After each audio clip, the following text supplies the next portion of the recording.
Hello, today we are going to discuss a problem in electrostatics, an interesting problem, that of a spherical capacitor with a peculiar situation that it has got a dielectric that is inhomogeneous but having a special symmetry, that is spherical symmetry. To describe this spherical capacitor in detail, it consists of two concentric metallic spheres with inner sphere having a radius A and the outer one radius B. We will assume practical possible values, 8 millimeters being A and B being equal to 10 millimeters. This spherical capacitor has dielectric enclosed in between, and this dielectric has an interesting feature that its permittivity will depend on the radial distance, that is a point being taken inside the dielectric at a distance r. Here, at a distance r is having a permittivity epsilon equal to vacuum permittivity times S alpha r.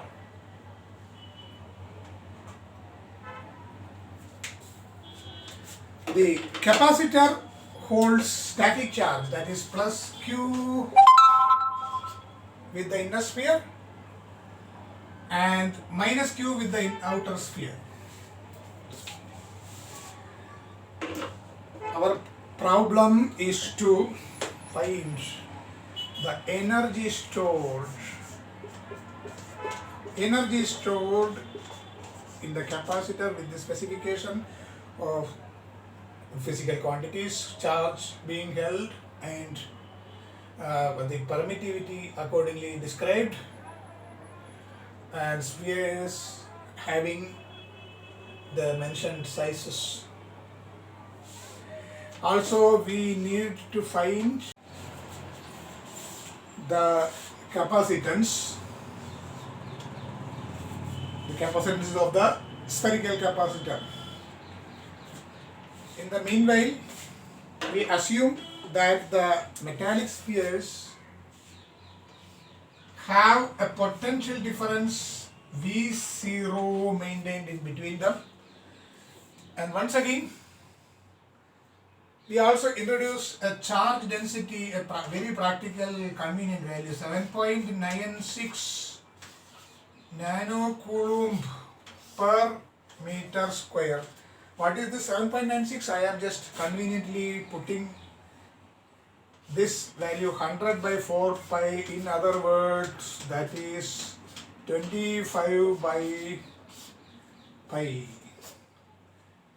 This is approximately equal to 7.96, and that will help. Yeah, after all, we are here to see the physics. Let us choose some convenient value. We are just using a toy here. The toy is made according to our convenience, with the aim that we will understand a few things, how to exploit the aspects of symmetry in an electrostatic problem, and we will be able to see that that Gauss theorem has to be used, and how Gauss theorem will handle electric field and displacement vector, electrostatic displacement vector D, when there is a problem of symmetry, as is the case here. We will start with the problem of finding energy stored within the capacitor. The expression going to be used is volume integral of electrostatic potential as a function of R multiplied with free charge density rho as a function of position vector R again multiplied by volume element. But when it comes to an expression for W, first thing that will come to your mind is the more popularly known equation, that is VFR potential times as dq.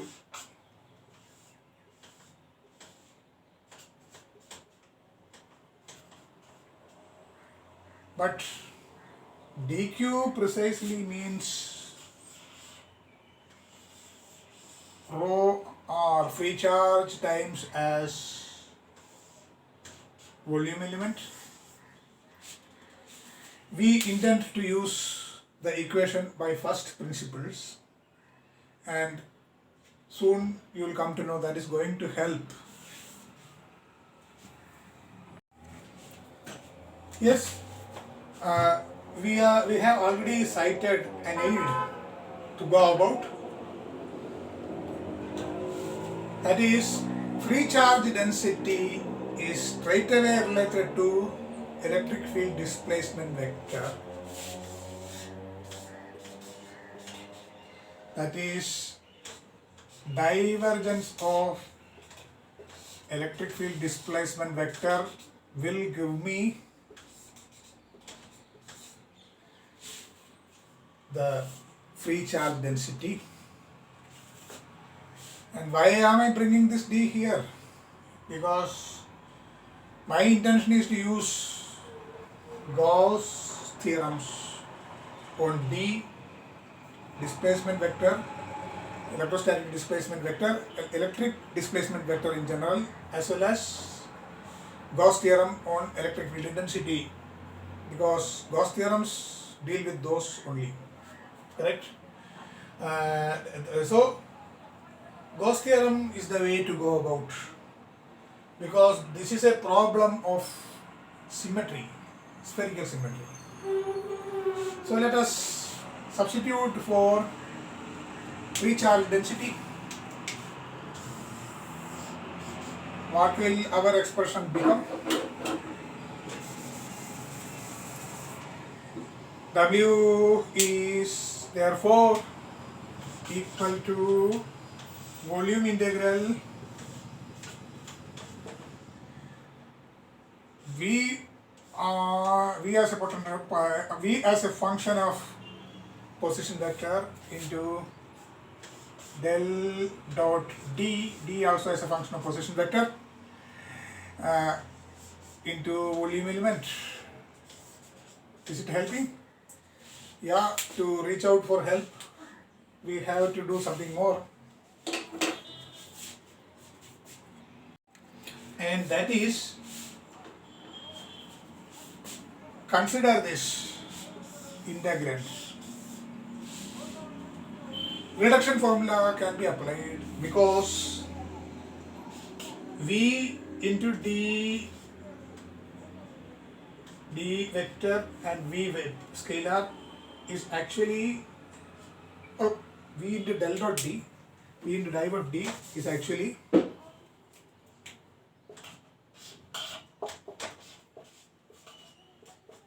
div of the product of V and D minus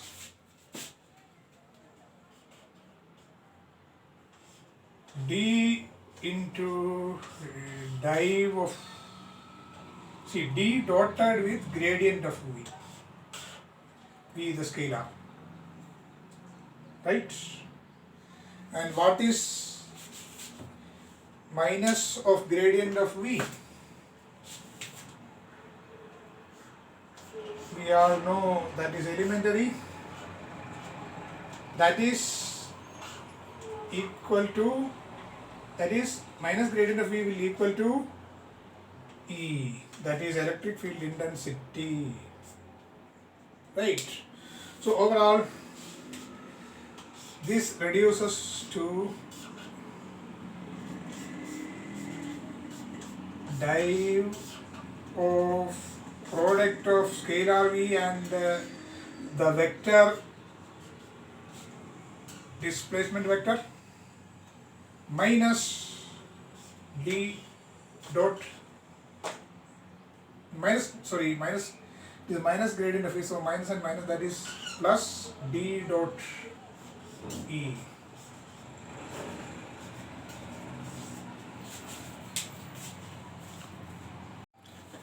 Now the right hand side of equation divides into two parts, that is RHS of equation 1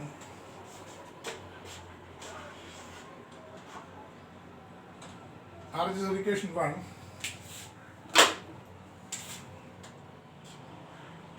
is simply same as triple integral, volume integral of div of the product V and D, V scalar, D vector, dq bar plus the volume integral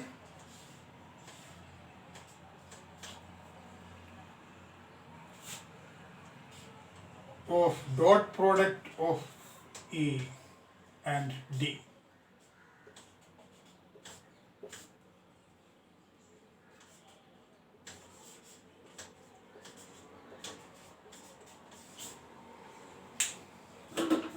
Yes.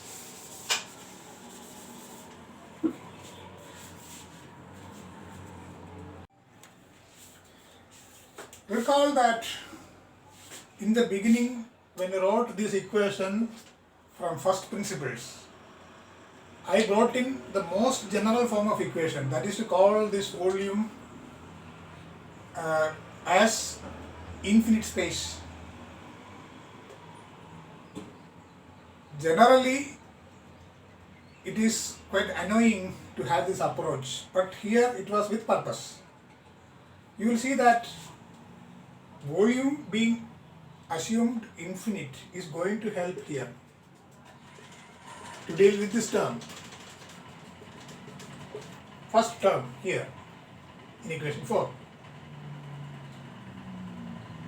How is that possible?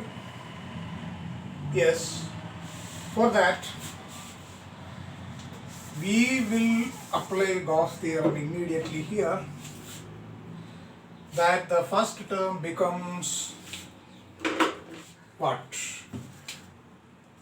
This volume integral of div of product of V and D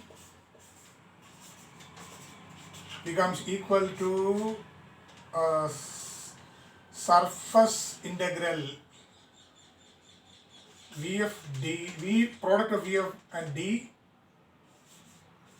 And what is this surface going to be? This is the surface at infinity, right? Surface at infinity means what? I have touched some infinity. In handling infinities, one has to be extremely careful. Anyway, here things are a bit simple. At least the mathematics we are going to handle is going to be very simple.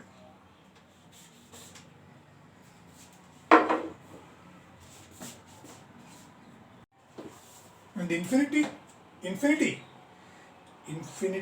I must take care to explain what really I meant there. We are not going to get any trouble as it is with infinities. No nerve wracking problems.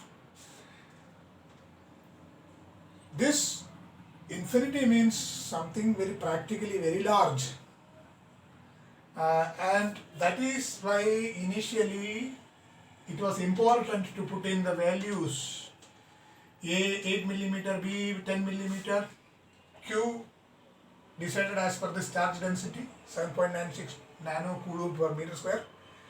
Nanocoulomb, because if at all the charge density, overall charge is going to be anything close to 1 coulomb, it will be very difficult, life will be very difficult. Here I am practically, it is, I am going to see practically what can be some infinite distance, and it is quite safe here with this values assumed that 1 meter from here, the center of the spheres will be practically infinity, because charge wise neutral as it is,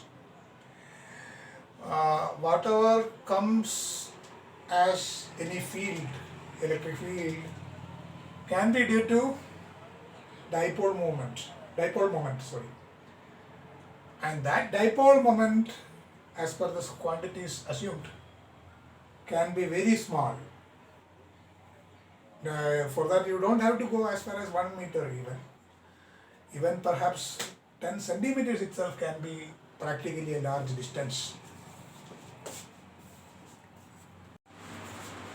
So to deal with this infinity, that is 1 meter distance or 10 centimeters distance practically treated as infinity, you don't have to be the man who knew infinity, that is Ramanujan. It is only that approximately 1 meter distance is enough to have a surface as good as at infinity. Now, how will this integral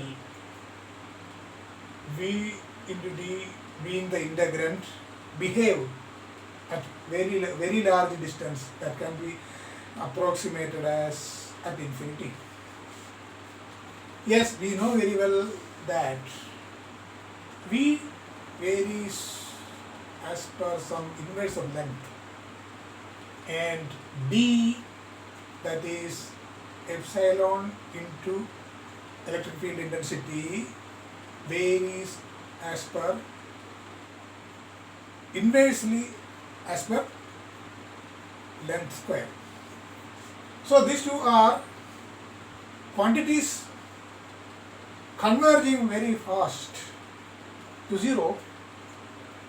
So the product at large distance is as good as zero.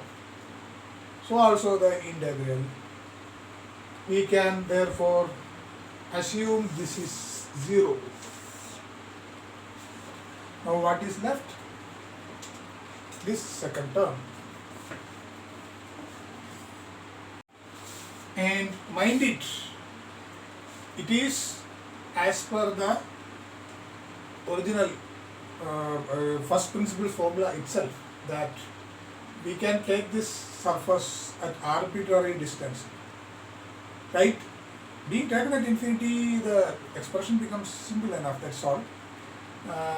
In fact, if you were shrinking this to some finite distances, that also would have been zero, but to prove that is zero, it is going to be some kind of a difficult deal, right? So definitely this is going to be zero. Zero, yes. Therefore, our energy stored in the capacitor is left with one term, and that is what? W equals this second term volume integral d displacement vector dot producted with electric field intensity dq bar, the volume element in place. So this is a volume integral of d dot E over the infinite space. That is going to give us the energy stored in the capacitor. Spherical polar coordinate system being assumed as per the spherical symmetry of the problem, we have the right hand side of equation 5 as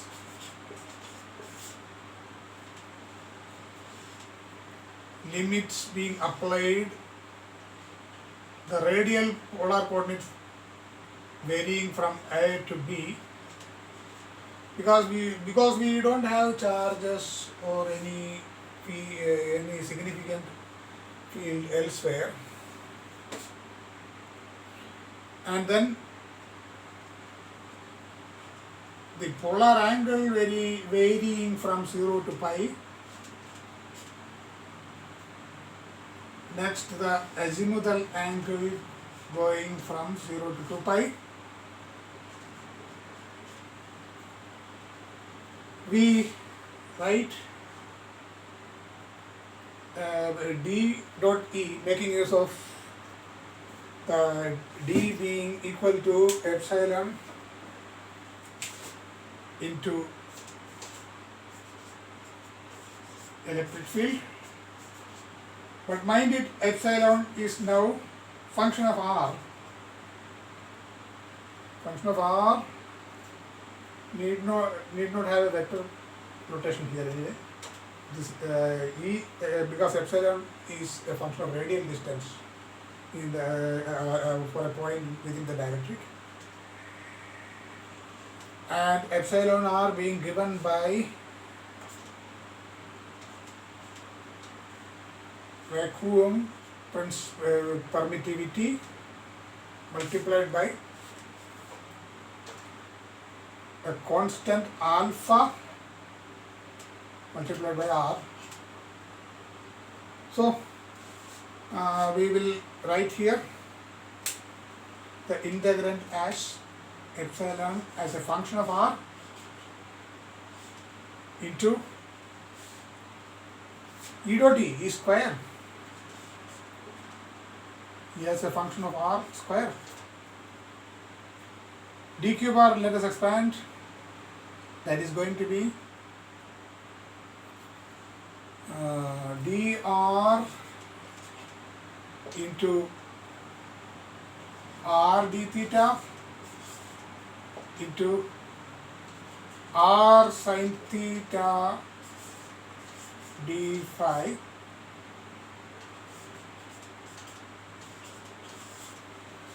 equation 6. Here I will now ask a small question, a tricky question. I will say good for the brain. A question that will make you think. Here you see E square is a scalar. E square I will write as a function of radial distance. Need not write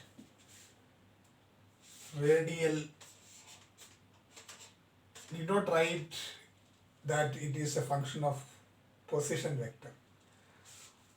But if it is E electric field vector, I would write it as a function of position vector. So also D as vector, that also is a function of position vector, not just radial distance. I have to write it like this, otherwise it will not be proper. Why? Just think over it. Yes, here at this point I need to explain one thing. That is, how did I write E square as the scalar, that is the dot product E dot E, as a function of R alone,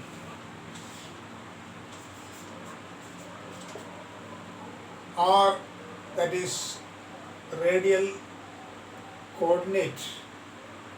See, I am not using the position vector symbol, right? This needs explanation. I am actually exploiting the spherical symmetry of the problem. To understand this, imagine a sphere concentric taken inside the dielectric here. This radius of the sphere is R. Now any point on this sphere, we can think of the electric field vector. Say this point, this electric field has to point along the radial direction.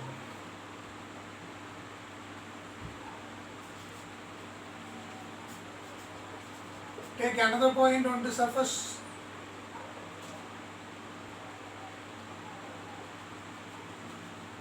Here also, electric field points radially outward. Every point on this sphere of radius R, this will be the situation. Electric field will be radially pointing outward, and it is also important that they are of equal magnitude. Why? If you ask this question, the answer is very simple. If it is not so, the spherical symmetry will not be respected. So, at any point on this sphere, electric field will be pointing as along the radial vector. So that is why I have written the electric field as a function of position vector there, and it will be similar cases around. Okay. So now, if you are to find the magnitude of E as well as the value of E square, that will be according to the radial distance, the length of this vector. That also comes as a matter of respecting the spherical symmetry. If the assumption is that it is not, then the spherical symmetry will not be respected.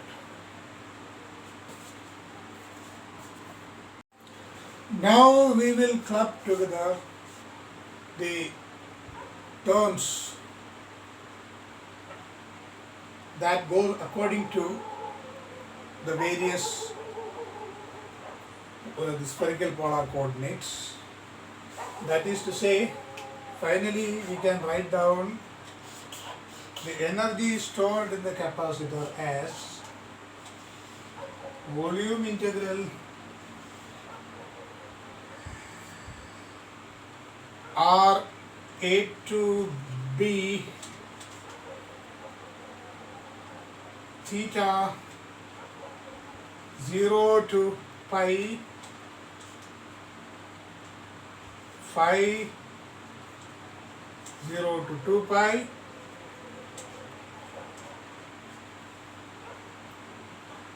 epsilon E R into R square E R E square R, E square as a function of R, dr, then sin theta d theta,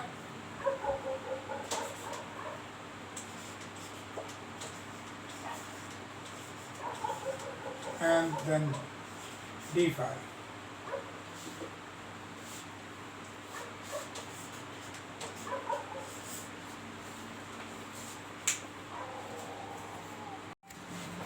That being said, there is an alternate way of writing the same expression for energy stored in this capacitor, and that is in terms of displacement vector, because displacement vector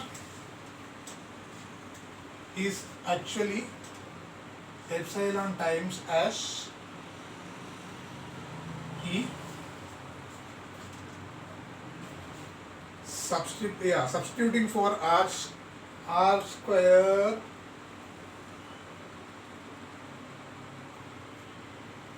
E square.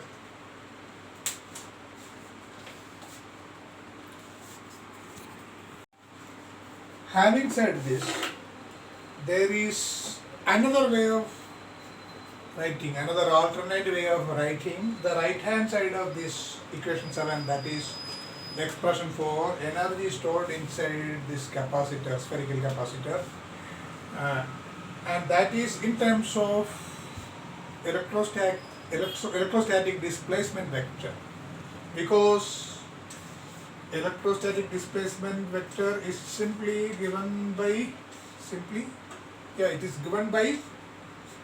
epsilon r into electric field.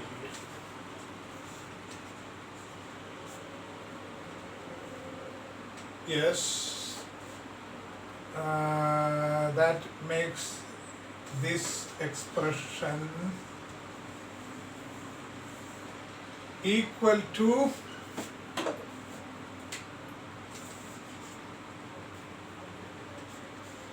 d by epsilon, epsilon into d by epsilon dotted with d by epsilon,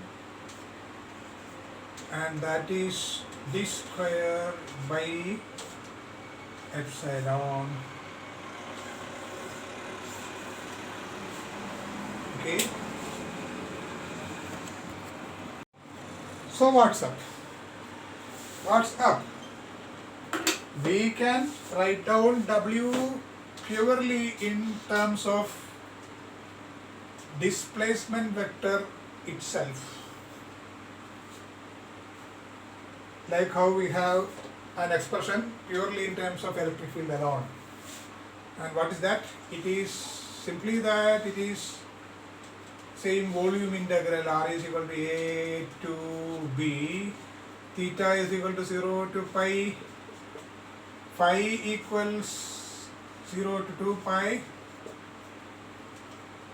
r square times as d square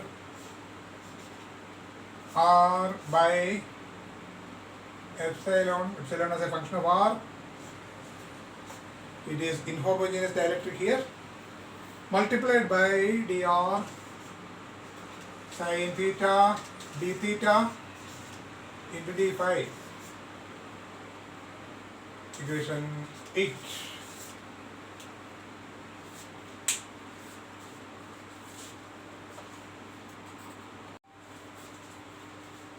Now, this being a problem for novices, I will just give a small brain teaser. Novices at the degree level, just starting to learn electrostatics, who may not be perhaps very well versed with vector notations, vector and their applications. It is for them I am putting this small brain teaser. All this time I had been indicating electric field vector as a function of position vector r, position vector r, where the point remains, where the point at which ER is to be determined remains. And also I was writing displacement vector also similarly function of position vector r, the position vector of the point where D is to be determined. that is d equals d as a function of position vector r. Now look at this e square and d square as scalars, dot products. These dot products d dot d and e dot e, those are the squares. I am writing them as function of the radial distance alone, and so also d square, not vector r, but radial component of the position where d is determined. D is function of that, just radial component of the position of the point where d is to be determined. Why? That is the question. I will give you 1 minute to ponder on this.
Did you get the answer? Why this is so? If you did not, you have to worry about your basics. But in due course of time anyway, in this lecture, if you are attentive well enough, you will come to know why it is so. Though I will not be recalling this question once again and giving the answer directly. So be on the lookout if you did not get the answer. Now, coming to the point, there is a question that arises now. Which among these two different ways of expressing W is useful to us? It all depends on the two distinct integral form of Gauss law regarding D, one regarding D and the other regarding E. Okay, D, vector D as a function of vector R and vector E as a function of vector R. There are separately integral forms of the Gauss theorem for both of them. They look similar but not different as regarding the physical meaning and physical implications.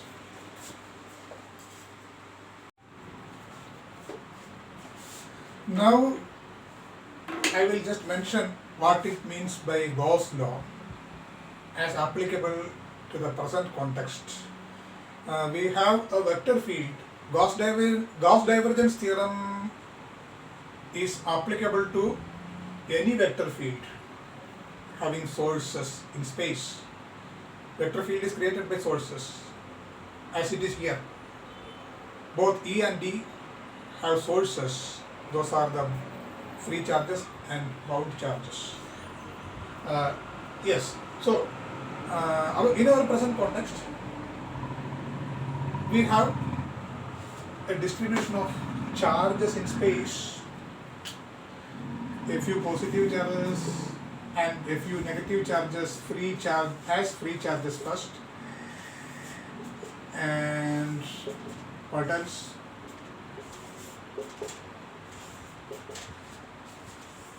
We considered some free charges first. There will be bound charges also. Technically, bound charges are called sinks. Gauss divergence theorem is applicable to any vector field with sources generating them and sinks also modifying them, right? We are considering the integral form of Gauss divergence theorem, which is useful to us. But the charges within the dipoles are bound, right? There are various reasons for the formation of dipoles. Anyway, that is not we are interested in. Now, this being the situation,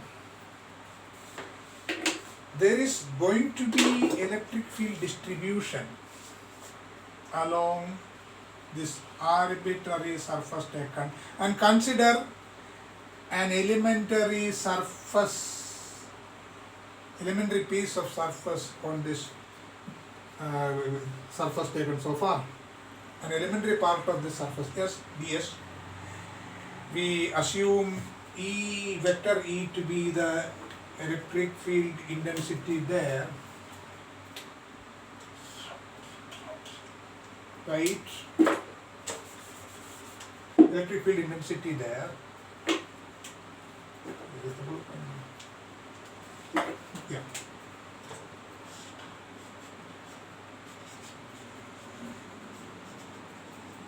As a function of position vector R, depends on the charge distribution around in space. Now consider the unit normal vector, not necessarily parallel to E, and it can be just normal to the surface ds there. That is unit normal perpendicular, a vector of unit magnitude perpendicular to ds. Now we will define a quantity called flux of E at this point, ds. Okay, and what is that? That will be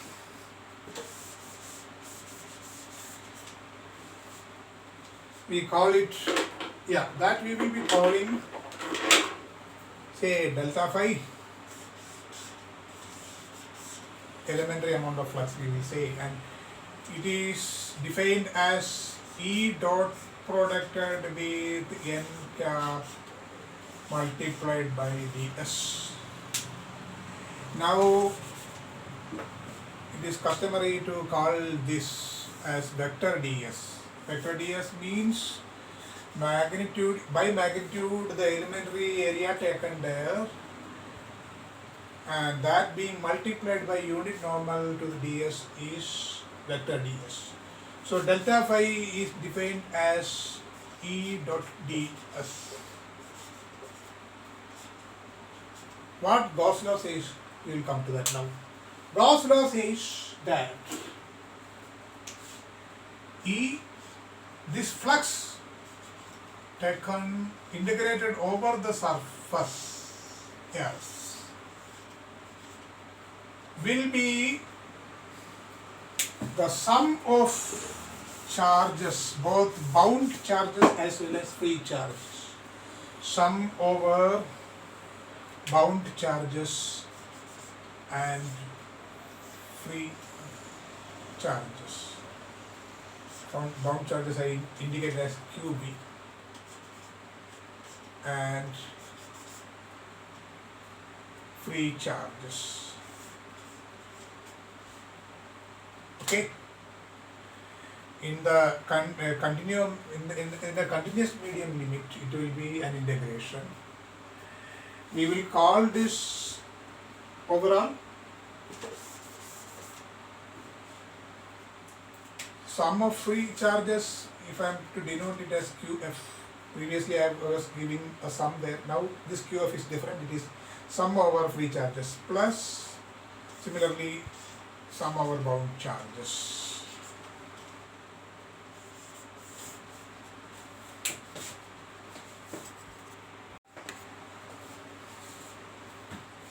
So that is what it says, Gauss law says about electric field over any arbitrary surface. Here, when we consider we consider a surface of a spherical surface of radius r. This surface integral becomes that along the sphere of radius r.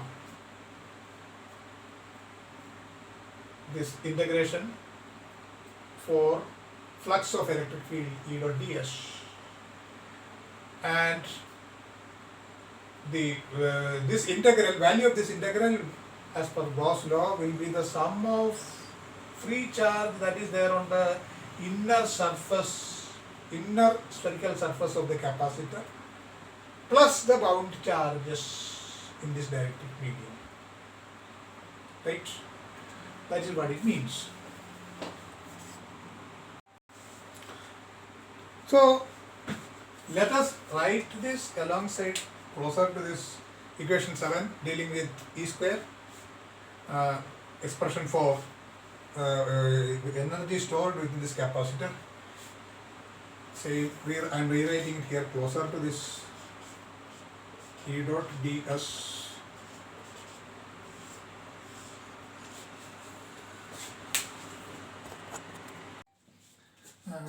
Yes, it is the surface integral. Surface integral of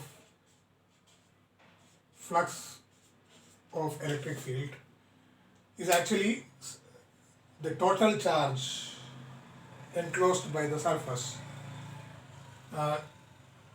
Here, that is the sum of free charges and bound charges, QF representing free charge and QB representing bound charges. This is straight away a statement of Coulombian inverse square law, but there is the end of its merit as regards our problem, because this QB is something extremely difficult to find out within the surface here also as it is anywhere else.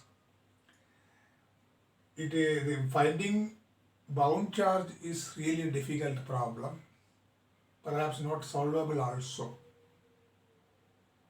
So straightforward statement as it is of Coulombian inverse square law, it is not much useful here. Next, we will straight away examine Gauss theorem on displacement vector D.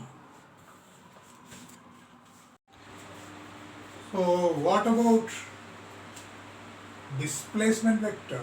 Gauss law on displacement vector? Gauss law on displacement vector has a similar form with something different on the right hand side. That is, it can be stated as surface integral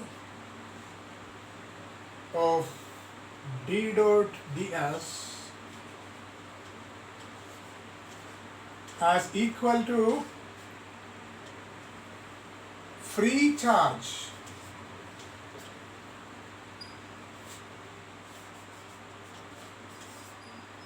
free charge is observable. D, analytical expression is there for D. With electric field, we have epsilon into electric field to be equal to D. This is really helpful because everything is in terms of known quantities. Left hand side analytically known, right hand side we have the figure, charge is observed, free charge is observed. So that way it turns out to be that D is the simple fellow helping us. At first sight it looked Gauss law stated in terms of electric field was friendly because it was a straightforward statement of Coulombian inverse square law. But there is no way of finding bound charges. If at all it is there, it is possible, it cannot be easy. Let us see how this Gauss law applies to this particular sphere taken at a distance r, means having the radius r. How will it apply?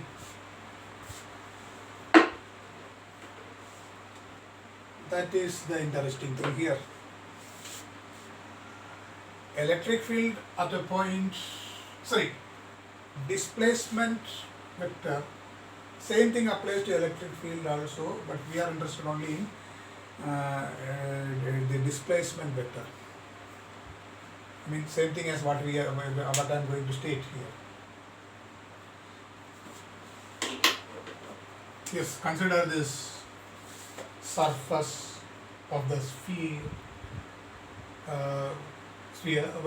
with radius r, right?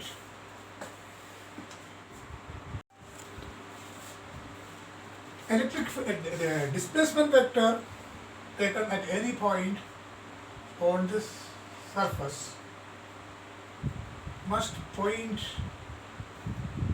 along the radial direction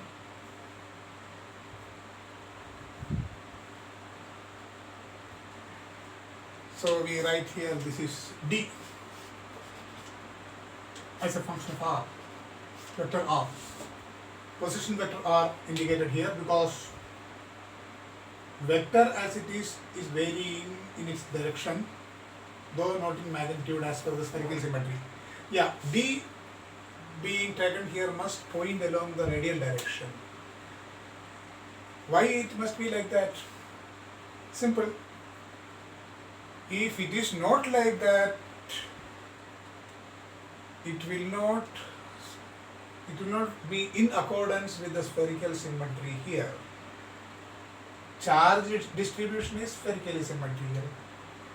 Dielectric enclosed within is spherically symmetrical as regards its permittivity.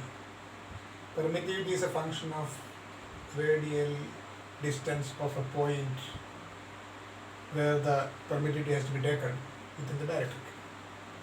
As per the nature of spherical symmetry here, this is pointing along the direction of the radial vector at the point.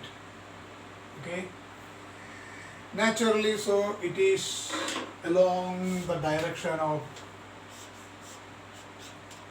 unit normal taken there.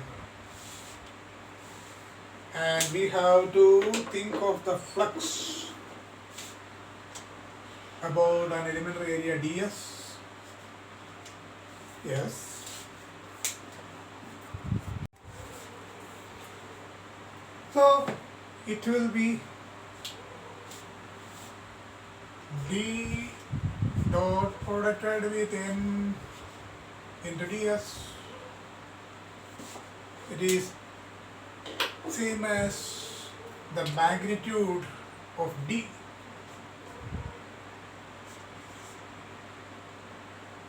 that multiplied with ds.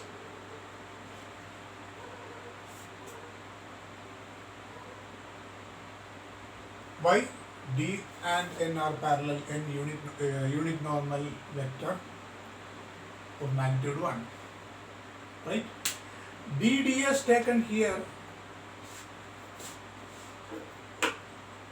as scalar has same value everywhere along the sphere of radius r, right? the magnitude of this D remains same. Wherever you take D, wherever you find D out, it should be parallel to the unit normal at the point,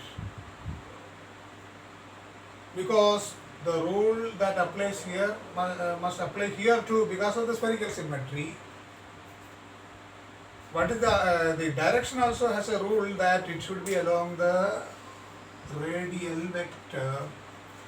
Radial vector here and here being different, this vector also is different by direction. But d dot n ds, magnitude being same as this and unit normal here also parallel to d. Yes, d dot n remains same as it is here, so also the flux here also is same as d ds. Throughout the surface, d ds remains a constant. So let us expand this integral and see what it means on the left hand side.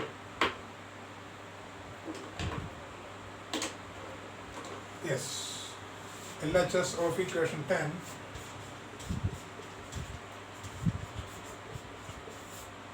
must be same as D can be taken out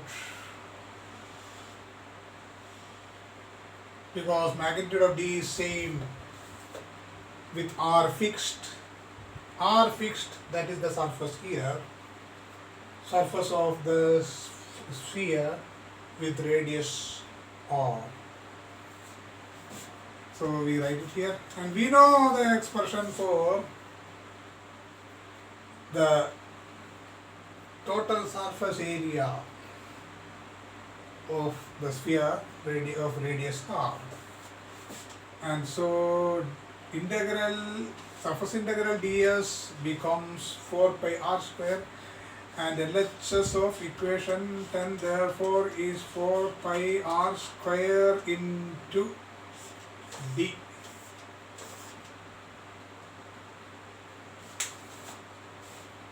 Okay.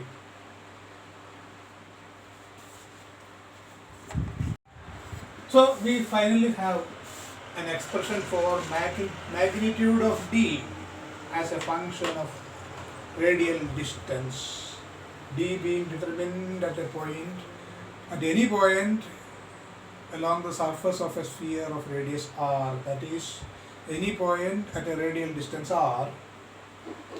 So this equation 11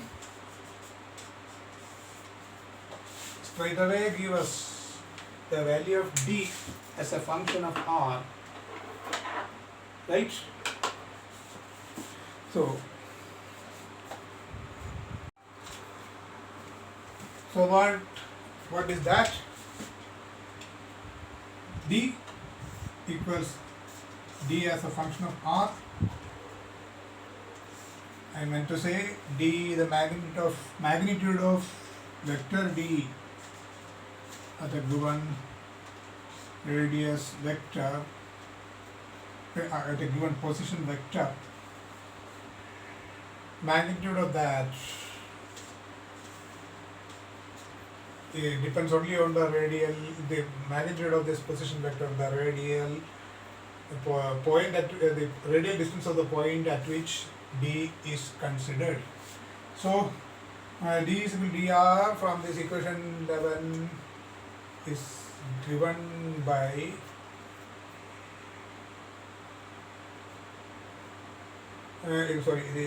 by this equation 11 and equation 10 is given by QF, free charge enclosed, by 4 pi r square.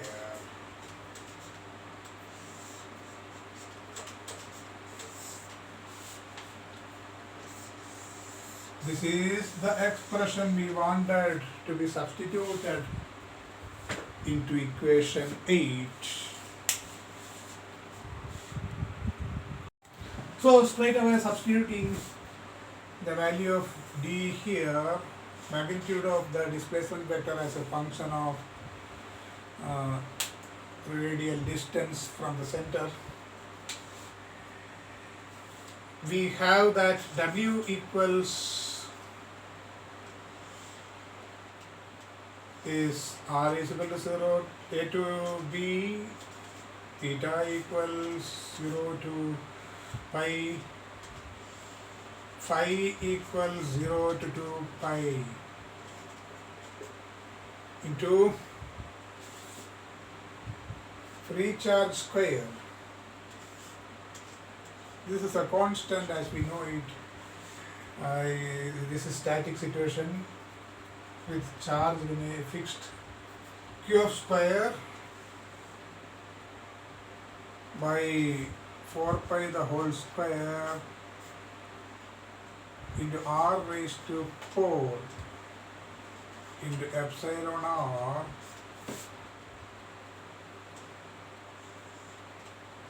into r square dr sin theta d theta into d phi right.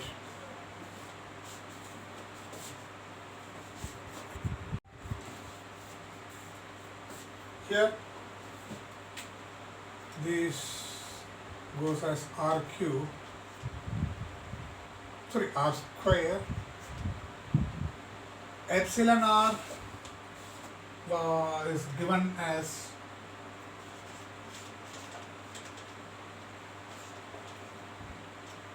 alpha times epsilon 0 r. That also substituted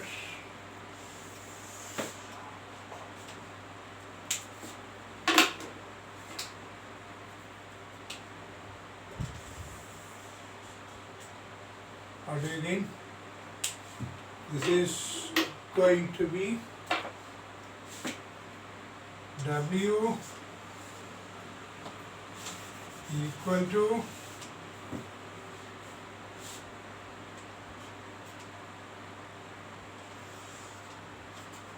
R equal to A to B. Let us take Q square out. Q square and 4 pi square out, they are constants. Qf square by 4 pi the whole square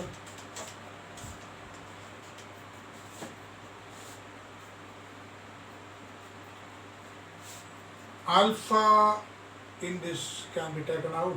Alpha and epsilon 0 vacuum permittivity constant. This is taken out of the expression for epsilon r. So what remains here? Integral r is equal to 0 to, so r is equal to A to r is equal to b, and dr by r cube and once again this is 0 to theta sin theta d theta and the other one 0 to pi, theta is equal to 0 to pi, and here it is phi equals 0 to 2 pi d phi. Okay. So finally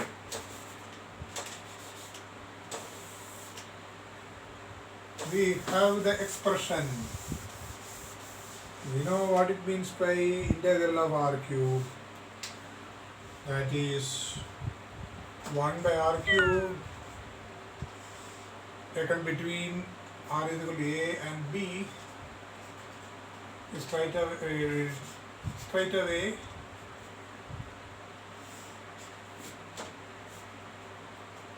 minus 2 in the denominator and r raised to minus 2 varying from a to b, in limits from a to b. And what does it mean? It is simply same as minus 1 by 2, or rather I will say plus 1 by 2, 1 by s square minus 1 by v square. This is straight away 2 because this becomes minus cos theta between limit 0 to pi, minus of cos pi minus cos 0, minus of minus 1 minus 1, that is 2. This is 2 pi. 2 pi minus 0, 2 pi. So what? Finally we have this beautiful expression we were looking for. That is qf square by 4 pi the whole square alpha epsilon 0 into 1 by 2 1 by s square minus 1 by d square into 4 pi 4 pi 4 pi 4 pi here 4 pi here, so that is 4 pi raised to 1.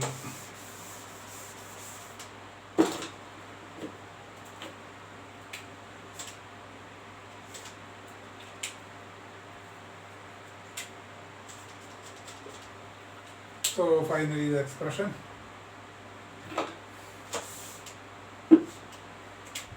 W equals qf square by yes that's it, qf square by 8 pi into alpha epsilon 0 into 1 by a square minus 1 by b square. This is equation number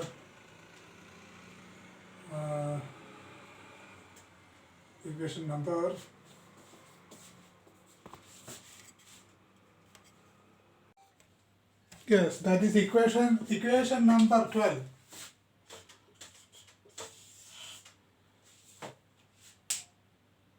This is a positive quantity.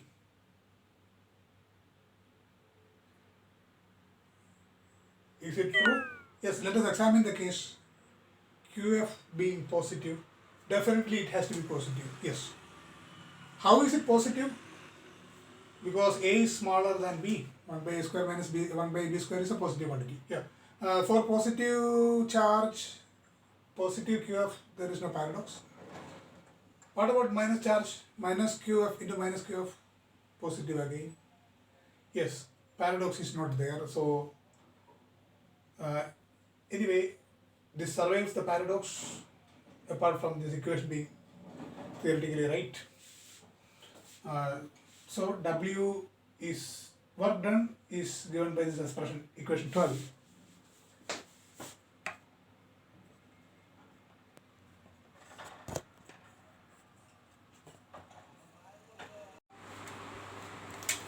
So that is our equation 12.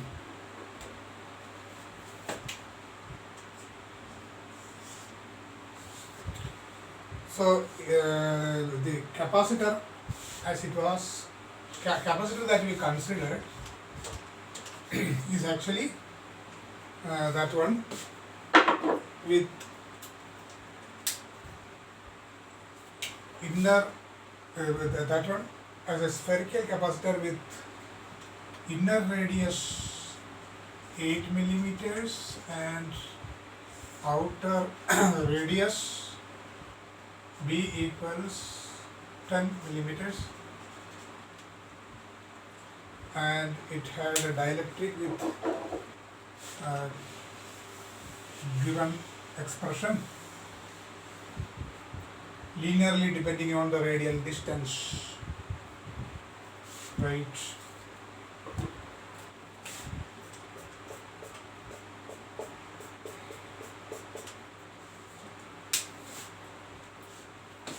And the charge density of the inner sphere was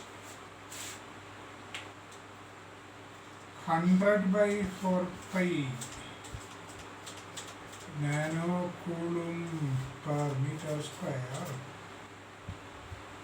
So what is the overall charge? Q equals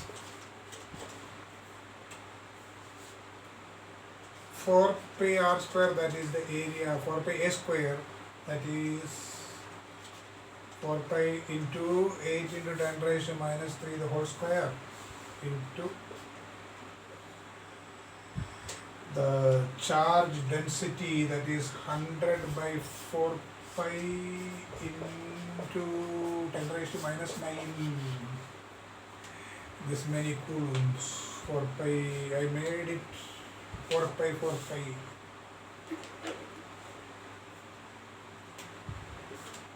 In the problem figures. So this becomes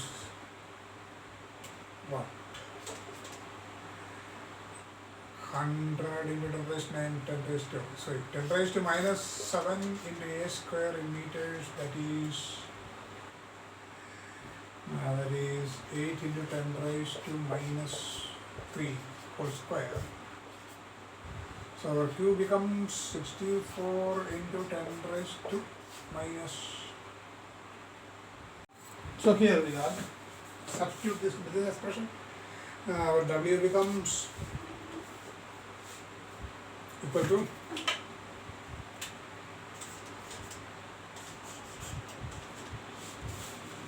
64 square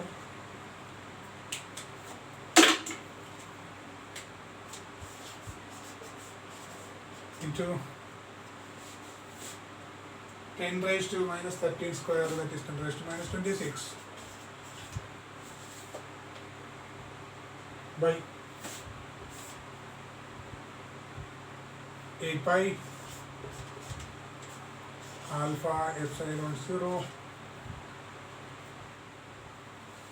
into 1 by a square, that is 8 into 10 raised to minus 3 the whole square minus 1 by 10 into 10 raised to minus 3 the whole square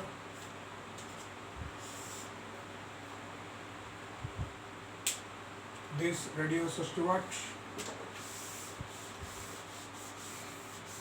And quantities are substituted here in SI units, rationalized MK system. It will give you the W in joules, right? So what does it mean? 10 raised to minus 3, 1 by 10 raised to minus 3 square, the common factor here. So W equals 64 square into 10 raised to minus 20 by 8 pi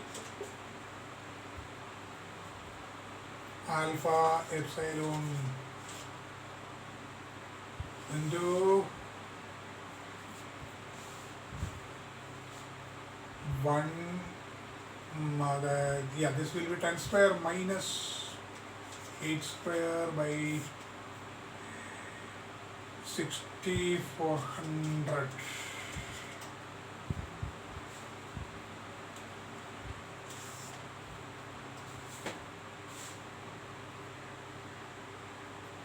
Right. So many joules left to you. But before that, one more thing.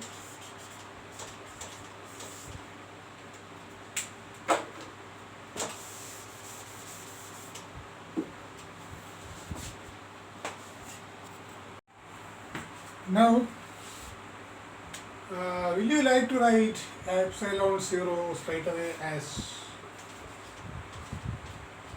8.85 into 10 raised to minus 12 Faraday per meter? Will you like to write like that? Doesn't look very pleasing, right? Doesn't look a motivating thing. Rather, as long as we have some expression with pi here, we will write the expression originally as it was, and that is 1 by 4 pi into 10 raised to minus 7 into 1 by c square, that is speed of light in vacuum. Speed of light in vacuum is 1 by c square. So permittivity in vacuum is actually this. Substituting for the value of pi and c square, we get this. It will be easier to use this. Let us see what happens here. If this is substituted over here, this form of epsilon 0 is substituted here.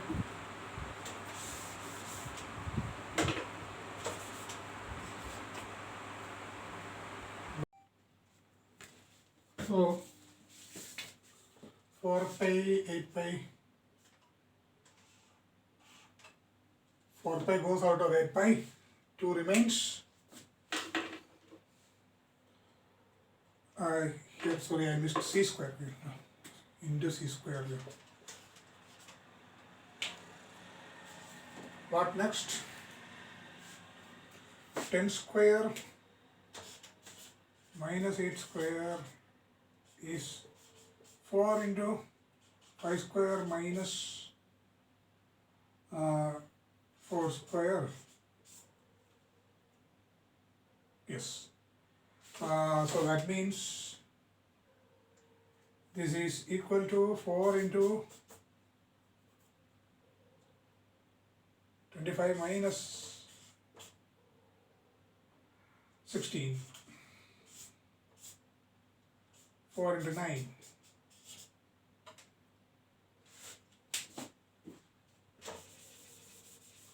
4 into 9.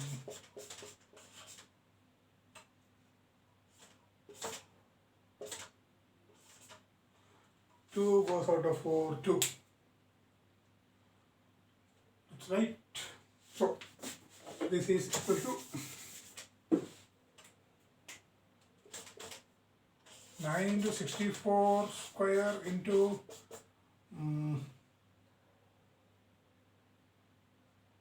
2 into 9 by alpha times s. Yeah, alpha only in the alpha times s 6400. This is that into 10 raised to minus 7 into c square into 10 raised to minus 20. Or that is 10 raised to minus 27 into c square. 10 raised to minus 27 into c square. Okay.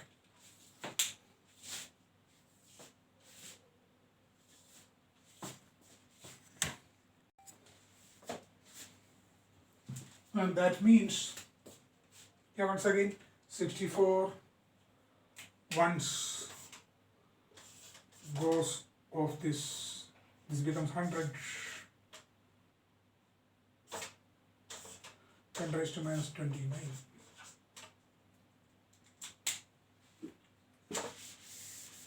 So this is something like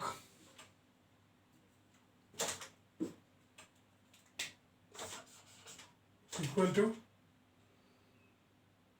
9 into 60, 9 square into 64 into 2 by alpha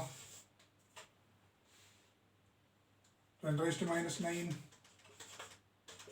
This is approximately, c square is approximately 9 into 10 raised to 16. 10 raised to minus 29 it is, yeah, 29. That means finally it is equal to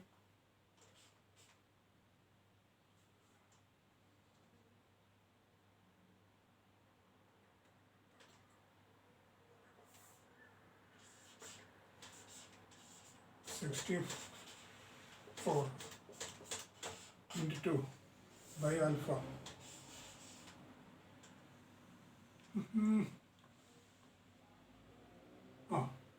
Into 10 raised to minus 13 joules.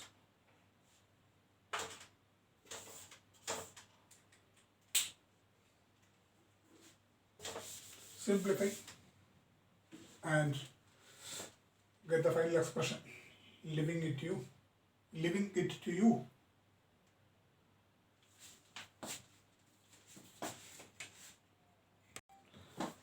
Simplifying, this is 9.33 by alpha nanojoules.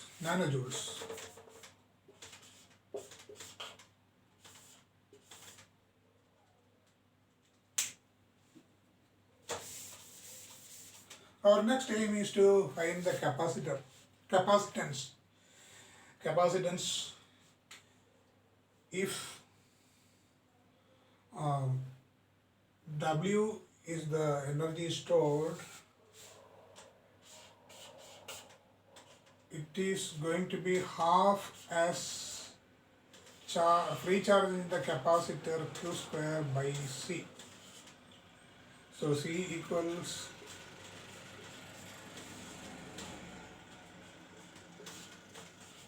Q square half as Q square by W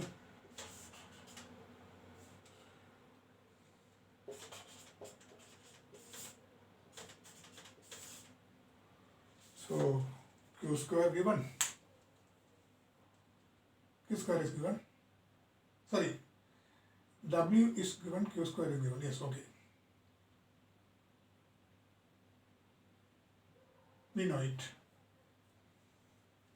Already we have evaluated because the figure that helps, I provided that is 100 by 100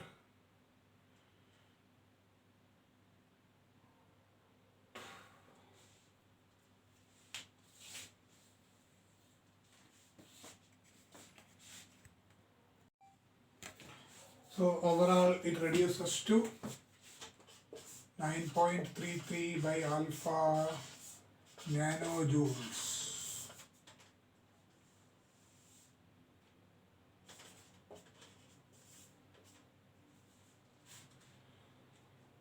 Second part of the question was finding the capacitance.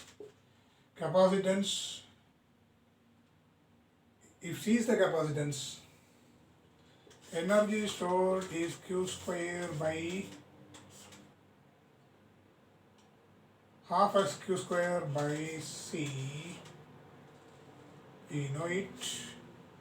Therefore, yes, C is half as Q square by W. W given. Q we are knowing 100 by 4 pi nanojoules per coulomb per meter square is the charge density, and so that into 4 pi into 8 into 10 raised to minus 3 the whole square. Yeah, we discussed this will give us the overall charge, right? 6400 into 10 raised to minus 6.4 into 10 raised to minus 3. Yeah. Substitute and find the value.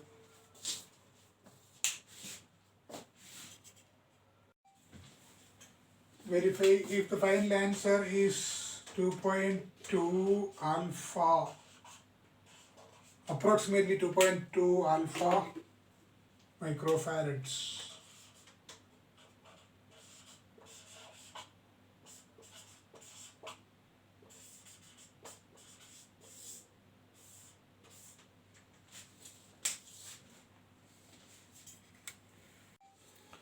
So finally, the final exercise, final part of the, one more question is that find the potential difference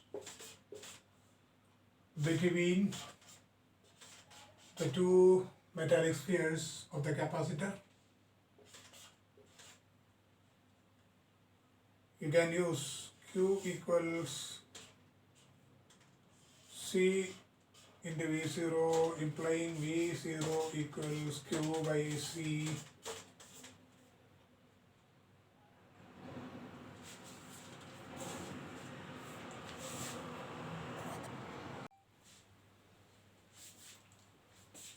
So is the answer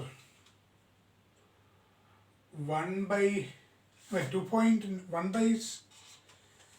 alpha into 2.9 kilovolts? Verify. Yes, that is the end of it. Thank you for your patience.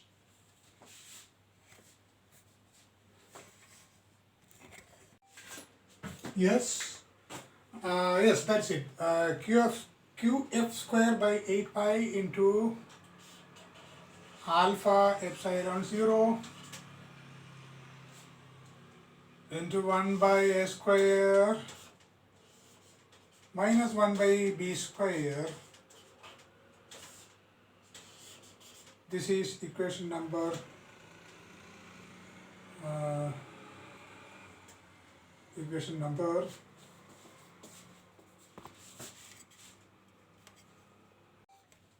yes, that is equation number 12.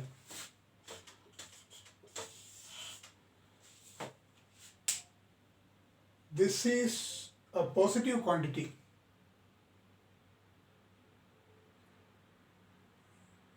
Is it true? Yes, let us examine the case. QF being positive, definitely it has to be positive. Yes. How is it positive? Because A is smaller than B. 1 by A square minus B, 1 by B square is a positive quantity. Yeah. For positive charge, positive QF, there is no paradox. What about minus charge? Minus QF into minus QF, positive again. Yes, paradox is not there. So, anyway, this survives the paradox apart from this equation being theoretically right. So W is work done is given by this expression, equation 12.